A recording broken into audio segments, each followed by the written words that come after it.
Donc pour moi, les terres agricoles sont bien plus intéressantes que l'or ou le bitcoin par exemple pour se protéger de l'inflation sur le long terme. Les fermages ont des loyers fixés par la loi qui peuvent être ajustés chaque année en fonction de l'indice national des fermages. La valeur du foncier agricole augmente d'une manière continue depuis plus de 30 ans en France. Vous pouvez observer que la valeur des terres libres n'est pas la même que celle des terres occupées. C'est un des principaux inconvénients d'ailleurs de l'investissement dans les terres agricoles, pour ceux dont ce n'est pas le métier en tout cas.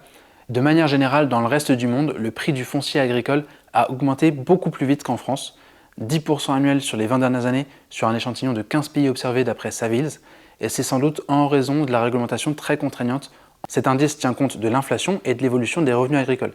En fait, il est calculé à partir de 60% de l'indice des prix à la consommation, IPC, et 40% de l'indice des revenus bruts agricoles, RBA. Donc pour moi, les terres agricoles sont bien plus intéressantes que l'or ou le bitcoin par exemple pour se protéger de l'inflation sur le long terme. C'est un actif productif dont les rendements sont indexés sur l'inflation. Par exemple, aux États-Unis, la performance globale des terres agricoles sur les 50 dernières années est de 10 à 11% annualisée. C'est comparable à la performance des foncières cotées ou du S&P 500.